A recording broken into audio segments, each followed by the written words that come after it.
Hello， 大家好，欢迎收听我们这一期 K 播客。今天我们就来探讨一下，为什么纯欲风会吸引这么多的人，以及它背后到底隐藏着哪些关于审美和心理的一些东西。其实你可以试问男生们一个问题，对女生审美上是偏爱纯感还是欲感呢？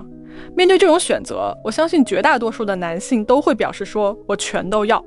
这几年来，网络又开始流行纯欲风。据我所知，很多00后的女生都想拍一组这种风格的照片，给自己美好的青春留下定格。那纯欲风到底是怎么来的？它有一些什么样的典型的特征？早期纯欲风源自于日系和韩国偶像女团，后来传到港澳地区，再传到国内，整整影响了一代人。它给人最直观的印象是少女外表天真清纯，却又暗含着一点 sexy。比如阳光里女生清纯的眼神，状态中带着一丝小性感；比如女生妆容淡雅自然，衣着却是小吊带、一字肩或清透质地的服装，整体感觉偏清新自然。这正是无数男生对初恋的幻想，也带来了他们极难拒绝的诱惑力。而纯与欲这种矛盾又反差的组合，本身就值得玩味。那我们下面要聊的就是从哲学和心理学角度来看纯欲风的魅力。为什么这个纯欲风当中的这种看似矛盾的东西会让男性那么着迷？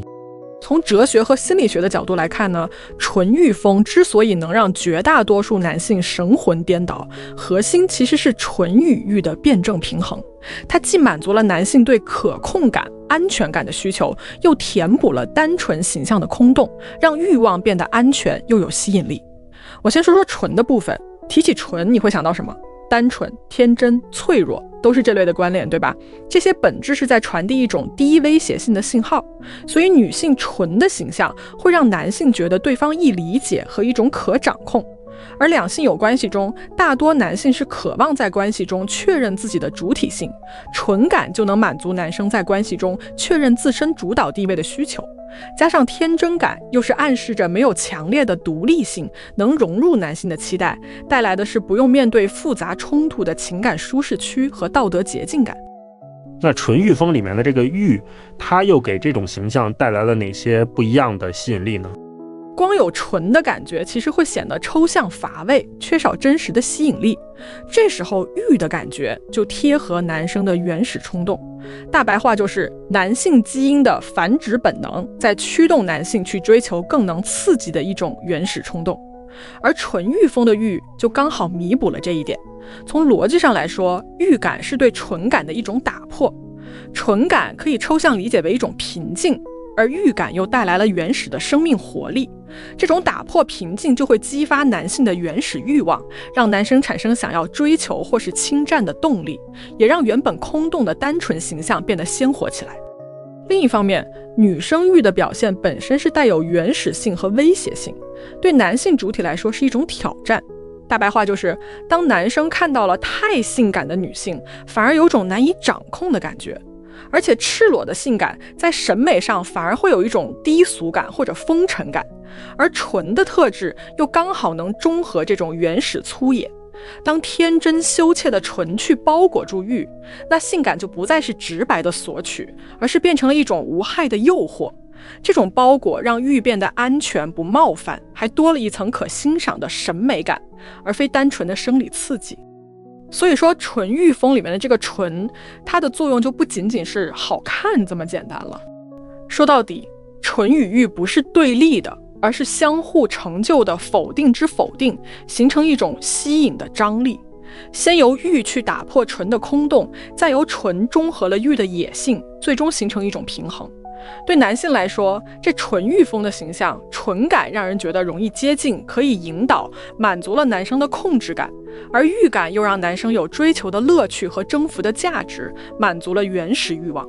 这种可控感与挑战感的平衡，让纯欲风成为了很多男生的完美欲望客体，同时兼顾了理性层面的安全感和本能层面的需求。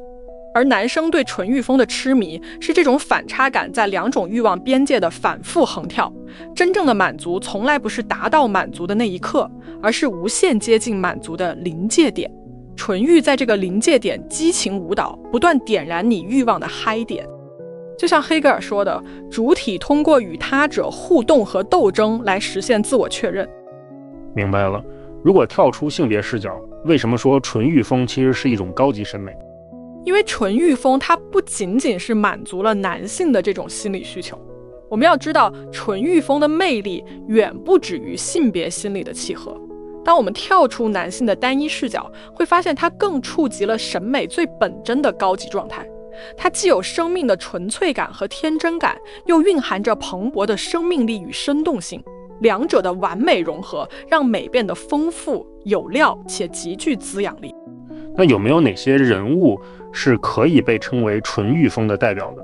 有啊，提到纯欲风的典型代表，我最先想到的就是山口百惠，她无疑是纯欲风的标杆。她纯真甜美自然不做作，却在不经意间流露出鲜活生命的极致魅惑。伊豆的舞女等作品中，她塑造的角色都深深烙印着纯欲二字。周韵也是如此，脸上写满与世无争的纯粹与天然，背后却藏着勃勃的生命生动性。那从审美本质来看，欲的真正含义是什么呢？其实很多人都会把欲误解成一种低级的欲望，但回归本源来看，欲的本质是生命力的自然表达，无关勾引或挑逗。这种生命力若能善加引导，便是极强的生命创造力。梵高正是凭着旺盛的欲望与激情，留下了震撼人心的艺术作品。屈原若没有强大的生命能量，也没有办法写出《离骚》《天问》这样充满激情的千古流传的作品。其实纯欲风的流行从来不是单一维度的现象，它既是男性性别心理的映射，满足了其对控制感与本能欲望的双重需求，更是高级审美的直观体现，诠释了生命纯粹与生命力张力的完美平衡。这种兼具矛盾与和谐的美感，既贴合了大众的情感诉求，又触及了审美的核心本质，这也是它能持续风靡的根本原因。OK， 今天我们聊了这么多关于纯欲风的来龙去脉，然后也聊了它背后的心理和审美层面的一些东西。其实说白了，它就是这种矛盾的美感和吸引的张力，才会让人这么念念不忘。好了，那这期节目咱们就到这里啦，感谢大家的收听，欢迎大家关注我们的油管频道，然后咱们下期再见，拜拜，拜拜。